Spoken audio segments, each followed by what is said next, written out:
மனோஜ் அவர்களோட இறப்புக்கு பின் அவர பத்தின ஏகப்பட்ட செய்திகள் வெளிவந்த வண்ணம் இருக்கு. அண்ட் அவர் கூட இருந்த ஏகப்பட்ட நபர்கள், அவர் எப்படிப்பட்ட நபர், அண்ட் என்ன மாதிரியான விஷயங்கள்லாம் நடந்திருக்கு அப்படிங்கிறத பகிர்ந்துக்கிட்டாங்க. அந்த வகையில சமீபத்தில அவரோட பக்கத்து வீட்டுக்காரங்க, அவங்க வீட்ல நடந்த ஒரு சில விஷயங்கள பகிர்ந்துக்கிட்டாங்க. குறிப்பா அவங்க என்ன சொல்லியிருந்தாங்க அப்படின்னா, மனோஜ் வந்து ரொம்பவே நல்ல பையன். ரொம்ப அமைதியா இருப்பாரு. சின்ன வயசுலேருந்தே இப்போ வரைக்கும் அவர் தான் ஒரு பெரிய கலைஞரோட பையன் அப்படிங்கிறத ஷோ பண்ணிக்கிட்டதே கிடையாது. ரொம்ப ஹம்பிளா இருப்பாரு. எல்லாத்துக்கிட்டயுமே நல்லபடியா பேசுவாரு. அப்படி ஒரு நல்ல பையனுக்கு இப்படி நிலைமையா அப்படின்னு இப்போ வரைக்கும் எங்க எல்லாருக்குமே மிகப்பெரிய ஒரு சோகமா தான் இருக்கு. மனோஜ் அவர்களோட வீடு எப்போதுமே கலகலன்னு தான் இருக்கும். அண்ட் எப்போதுமே ரஷ்ஷா இருந்துட்டே இருக்கும். ஏன்னா அந்த பீரியட்ல பாரதிராஜா சார் எப்பேற்பட்ட டைரக்டர்னு தெரியும். அண்ட் அதனால அவரை பார்க்க அடிக்கடி வந்துட்டே இருப்பாங்க. அதே மாதிரி மனோஜ் பார்க்கையுமே நிறைய பேர் வருவாங்க. மனோஜுமே ரொம்ப பரபரப்பா இருக்கக்கூடிய ஆள். குறிப்பா சொல்லணும் அப்படின்னா, அவர் டைரக்ஷன்ல இருக்கும்போதும் சரி, நடிக்கும்போதும் சரி, வீட்ல வந்து ஏகப்பட்ட விஷயங்கள பண்ணி பார்ப்பாரு. ஒண்ணு டான்ஸ் ஆடி பார்ப்பாரு, இல்ல பாட்டு பாடி பார்ப்பாரு. மனோஜ் வந்து நல்லா பாடக்கூடிய ஒரு நபர். ஸோ நல்லபடியா பாடி பார்ப்பாரு. ஒரு சில டயலாக் டெலிவரிலாம் பண்ணுவாரு. அண்ட் அன் டைம்ல கூட இதெல்லாம் நடந்திருக்கு. நாங்கலாம் பார்த்துருக்கோம். அண்ட் அவங்க வீடு எப்போதுமே ஜே ஜே ஜேன்னு இருக்கும்.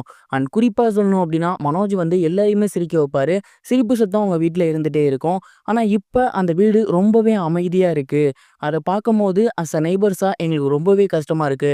ஒரு பீரியட்ல நைட் டைம் அவங்க வீட்ட கிராஸ் பண்ணா கூட எப்போதுமே கும்பல் இருக்கும். அப்படி இல்லனா எப்போதுமே ஏதாவது ஒரு ஆக்டிவிட்டீஸ் பண்ணிக்கிட்டே இருப்பாங்க சினிமா ரிலேட்டடா. அந்த ஒரு சத்தம் கேட்டுட்டே இருக்கும். ஆனா இன்னைக்கு ஒரு அமைதியா அந்த வீட்ல தென்படுறது எங்களுக்கு ரொம்பவே கஷ்டமா இருக்கு. உண்மையிலேயே பாரதிராஜா சாருக்கும் சரி, மனோஜ் அவர்களோட ஃபேமிலிக்கும் சரி, மிகப்பெரிய ஒரு கஷ்டம் தான் இது. இந்த ஒரு துயரத்திலேருந்து அவங்க நல்லபடியா மீண்டு வரணும் அப்படிங்கிறது தான் நெய்பர்ஸா எங்களுக்கு தோன்ற ஒரு விஷயம் அப்படிங்கிற மாரி ரொம்பவே எமோஷனலா மனோஜ பத்தியும், அவங்களோட வீட்ட பத்தியும் ஷேர் பண்ணியிருக்காங்க.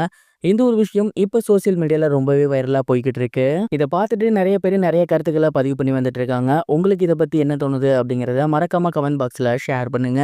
இது ஒரு புறம் இருக்க, தமிழ் சினிமால காமெடி நடிகர்கள்ல முக்கியமானவரா இருந்தவர் தான் பவர் ஸ்டார் ஸ்ரீனிவாசன் அவர்கள். இவரு தன்னை கலாய்ப்பாங்கன்னு தெரிஞ்சே ஏகப்பட்ட விஷயங்கள் பண்ணுவாரு. அதே மாரி தான் பொது மேடையிலயும் பேசுவாரு.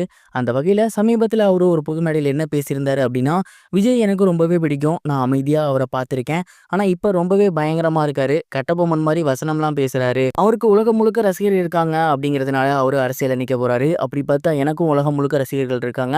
நானும் அரசியல்ல நிக்க போறேன். அவரு எங்க நிக்க போறாரோ அவர எதிர்த்து தான் நானும் நிக்க போறேன். எந்த பெரிய கட்சி என்ன கூப்பிட்டாலும் அவங்க சார்பா நிப்பேன். இல்லன்னா சுயேட்சையா நிப்பேன். விஜய் தான் என்னோட எதிரி. ஒரு பெரிய கட்சியை எதிர்க்கிறதுக்கு ஃபர்ஸ்ட் களத்துக்கு வரணும். நீங்க ஃபர்ஸ்ட் களத்துக்கு வாங்க" அப்படிங்கிற மாரி விஜய் அவர்களோட அரசியல் பிரவேசத்தை தாக்கி அதிகமா பேசியிருந்தாரு. மேலும் இத நான் சொன்னதுக்கப்புறம் கண்டிப்பா விஜயோட ரசிகர்கள் என்ன தாக்குவாங்க. இதற்கு முதலமைச்சர் தான் பாதுகாப்பு குடுக்கணும் அப்படின்னு அவர் வாய்க்கு வந்தபடி பேசிட்டு இருந்தாரு.